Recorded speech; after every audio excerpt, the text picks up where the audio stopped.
Hey, what's up, everybody? It's BDL44 coming at you with another video. Okay, I'm hearing that the Lakers are interested in reacquiring Lonzo Ball.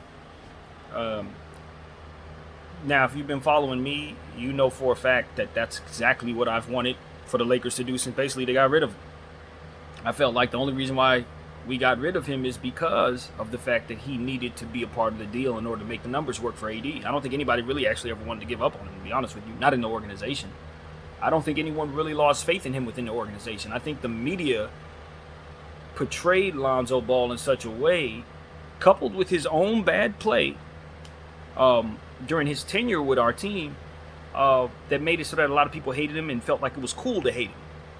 You know, and some people just fall into that lane, whether it be in sports or entertainment or music. Some people, it's just easy to hate on them. And a lot of times it's because a battery's been put in the back of the public to hate on them by whomever. And I think Lonzo was definitely attacked in that way. Um, so with that being said, the thing that makes me hesitate, even though this is exactly what I want, is that we don't have a whole lot of shooting, and his shooting has been inconsistent historically. Now, last year he shot the ball very well. UCLA, before he got here, he shot the ball very well. So we know he has the ability to shoot the ball very well. But he also has been somebody who's bricked quite a bit, particularly wearing our uniform, and nobody has forgotten that. We have shooting issues as a roster right now, and the last thing we need is a pass-first point guard that can't shoot.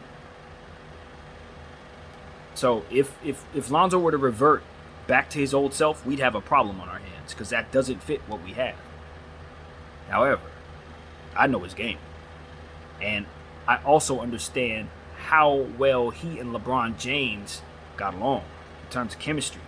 And I also feel like LeBron James believed in him because I think he saw in him that passing gene that only a few people actually have. And I think Lonzo's value has increased quite a bit over the last season or so. He's played really well. With all of that being said, like I said, he's getting back into who he used to be when he was a player that people were looking to draft. So I think his brother having success in this league has given him a bit of a boost. I think playing with Brandon Ingram for as long as he has helped as well. That transition to getting to New Orleans was kind of easier, I think, for him because he had other Lakers with him. And ultimately, their team is going through a transition where I'm pretty sure New Orleans is ready to move on from Lonzo. So I can definitely see them letting go of him. I hear that the price tag that they want from him is surprisingly low, lower than people were expecting. I don't know how true that is. I take that with a grain of salt. I think his value is going to be increasing because I think you're going to find yourself in a bidding war for Lonzo. I think Chicago's had their eyes on Lonzo for a long time. We got to see what happens with CP3. I don't know if the ball is going to move quick enough for the Phoenix Suns to get involved if CP3 leaves, but we know they've coveted Lonzo for many years now. And there are a few other teams that are interested in Lonzo. The Knicks really want Lonzo as well. And I wouldn't rule out Michael Jordan bringing Lonzo down there to play with his brother. I wouldn't rule that out, man. I personally think it's a good idea. That Dad's been screaming that he wants all of them on the same team at the same time, and he thinks they work well together. And I think they will work well together. They were born to play with one another. They've learned and grew up together, and I think their skill sets obviously would mesh very well on a professional floor. I think that goes without saying. So for me, if I'm Charlotte, I'm trying to get in that bidding war as well. So there are other teams, there are other suitors that I think Lonzo will be good for, and the Lakers may have a good package, but they may have to overpay if that bidding war does take place. So that's what I think. Now, as far as what happens after that, once you bring Lonzo here, depending on what you give up to get him, you better make sure you plug in the holes because that is not the end of the story for us. We have a lot we need to do as a roster to make sure that we are better. We have to address our center position. We have to address getting a little younger. We have to address certain things in regards to shooting the ball, obviously, from behind the arc. So if we're going to do that, I think we'll be fine. But if we think Lonzo Ball coming in and maybe dishing out Kuzma and THT is going to answer our problems, or rather be a solution to all of our problems, we are going to find out the hard way that it will not be. But I love the idea of bringing in a healthy Lonzo Ball, for which he's having a healthy offseason right now. He's not going into the offseason with an injury. which is rare for him because he really does have injury issues most of the time. But he's getting his strength together. His body's starting to round into form in terms of his conditioning, and I think it would be a great time for any team to pick him up because I think he's starting to get his confidence. So, yeah, that's what I think, man. And also, don't forget that this is a very gifted defender, Lonzo Ball. And I don't know what's going on. I personally think they have a lot of gifted defenders on that Pelicans team, but they play terribly defensively as a team. So I don't know if any regression has taken place. But when they left here, when Lonzo Ball, Bi, and Josh Hart left here, they were pretty good defenders. So I don't. Who knows where they're at right now? But yeah, that's what I think. Because I was just looking at that Pelican team last year, and I said, man, they didn't play right, and they did the right thing in moving on from Stan Van Gundy, I believe, because that was a bad fit. So that's what I got, man. Keep an eye on the Pelicans because, as I said in the previous video earlier this morning, I really do believe Zion would love to get the hell out of there as soon as possible. And even though no one's talking about Zion at all right now, the conversation's more so about guards who may want to move, like Dame Lillard and people like that. I personally would keep a very close eye on Zion Williamson because if he decides to say, hey, you know what, I really do want to make this move, I think because of his status in this league as a young superstar and one of the premier athletes to ever touch a basketball, period, looking at how his body is, I think he'll have more leverage than people would expect a young player to have in terms of something like that. He would have the leverage. And the bidding war would be astronomical. The haul would be legendary, in my opinion. The type of return the Pelicans could receive for Zion could be legendary. Maybe, I think, bigger than Anthony Davis, to be honest with you. I think bigger. So we'll see. We'll see. I don't know if they would be willing to engage in such a thing. Obviously, keeping him is better for your franchise in theory.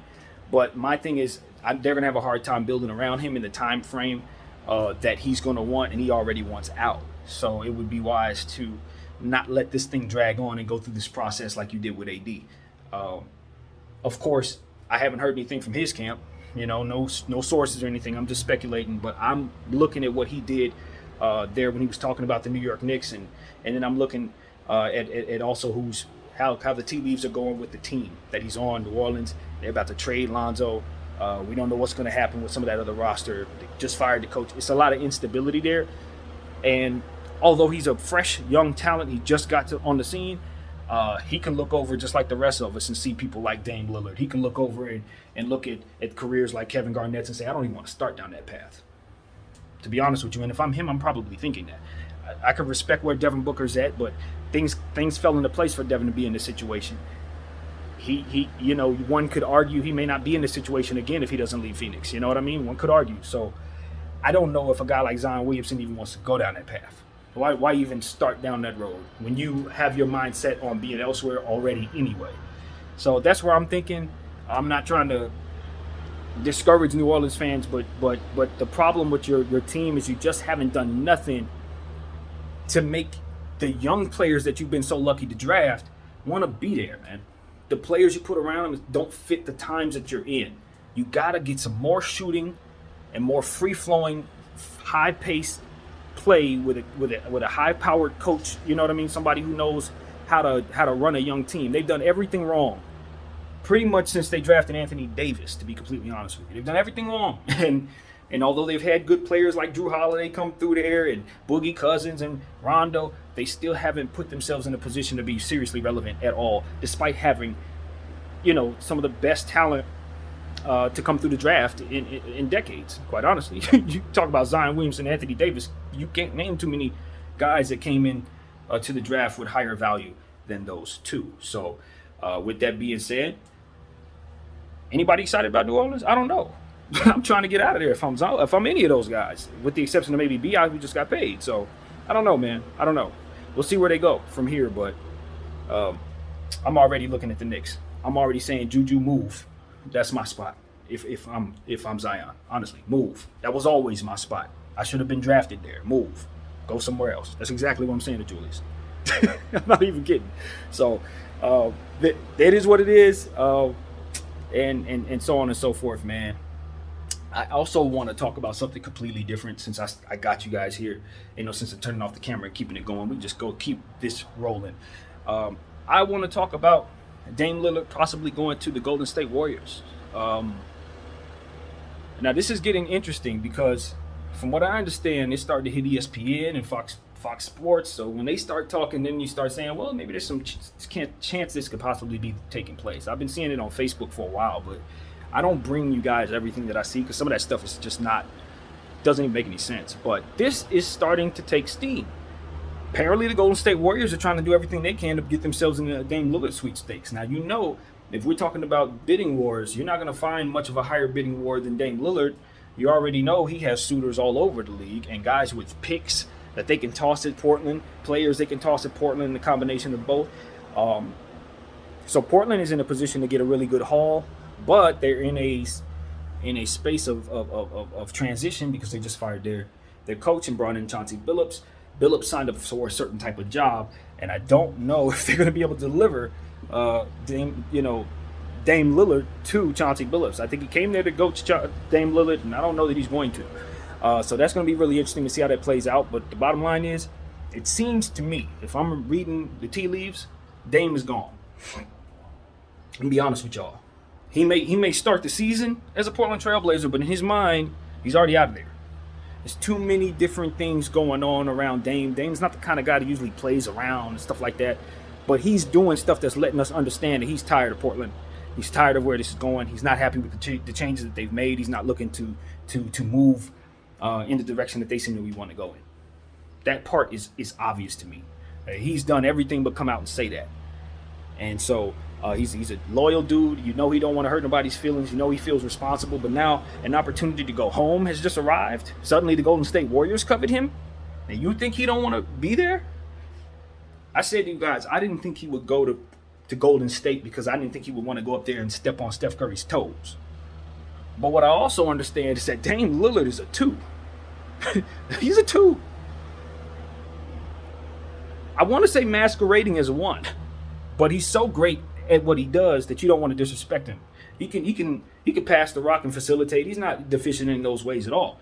But what I'm telling you is, I think he thrives in the 2 even more so than he does in the 1 spot. I think he fell into the 1 spot as a Portland Trailblazers, and then they brought in another guy who's kind of a certified shooting guard 1 type player, and that's why the fit's kind of funny. That's one of the reasons why I would want to move on. I could totally see Steph Curry continuing to play the 1 spot and Dame just slipping into 2. Thompson going to the 3, back to his normal spot, which he comfortably plays the 3 too, before KD got there, and move that way. I think the Golden State Warriors would definitely be the favorites to win the championship next year. I love my Lakers, bro, but I don't know how the hell you stop them. Both of them dudes can shoot from 40. Both of them are pulling up from half court shooting. Man, nobody's stopping that. I'm telling you. Hey, Brooklyn, if Dame goes to the Golden State Warriors, you have a problem. Your little dynasty y'all trying to build up there, theirs is better. Theirs is better. I'm telling you, and all the Golden State Warriors would have to figure out is who's going to be rebounding the ball. Like, who's going to rebound, who's going to defend, because that's where you're going to be deficient. I wouldn't rely on Klay Thompson to be a lockdown defender, but he's still going to be fantastically fundamentally sound at whatever speed he plays defensively. He's going to be highly effective either way. But, man, they land Dame Lillard. Now, they're going to have issues with their cap because, obviously, Steph Curry, Dame Lillard, Klay Thompson, you don't have a whole lot to work with in terms of building your roster. But I don't think they need a whole lot. You certainly don't need a whole lot in terms of scoring and spacing the floor. Now you just need guys to do the dirty work. Your Dorian Finney-Smiths and guys like that. You need guys like that on a team like this. Try to see. I know that the Brooklyn Nets are tired of Joe Harris. He may be on the move. Maybe that's a guy you think about moving on to Golden State as well. You can imagine adding another shooter like that. I mean, I don't know. But if I'm the Golden State Warriors, I don't see us as far away. And if I'm another team like maybe the Miami Heat, I'm thinking the same thing. I ain't too far away. I can get involved in this. Jaylen Brown's name has been tossed around. I wouldn't be surprised to see Dame in Boston for Jaylen Brown and maybe some other stuff. There's a lot of stuff that can happen in regards to Dame Lillard. There's a bidding war creeping up, but I think the opportunity to go to Golden State would be the one that he would probably choose. I would. I mean, if he's from Oakland, I would. And I know that the Lakers are on his list as well. That's obvious. That's more than obvious to everybody. I would love to have him here. He's the perfect fit for us. He's our guy. We've wanted Dame here for years. So that would be a no-brainer. But the problem for us is we don't have the pieces to win a bidding war. He would have to demand to be here, and then Portland would have to pull the trigger on a deal that's nowhere near as good as some of the deals that are going to be offering. That's just really what it comes down to. We don't have the best package, I don't believe, unless we do something that I just can't fathom, like trade LeBron James or something crazy like that. So I don't see Dame for LA, unfortunately, not us. I think Clippers got a better chance of getting him than us, but they would have to offer up Kawhi or PG, which I don't see them doing. So, you know, Dame is going to be highly coveted, man. Highly, highly coveted, as we all know. So we'll see. If he lands in Golden State, obviously they are the favorites for me to win the whole thing. Just as long as they fill in their roster, as I said. So, yeah, man, that's what I wanted to give you. Just talk a little bit about a little bit. You know, good luck to everybody. Obviously, we got game 4 coming up in NBA Finals, so I may talk to you guys about that in a separate video. But, yeah, that's what I got. My name is BDF44. Thank you all for watching. I'm out.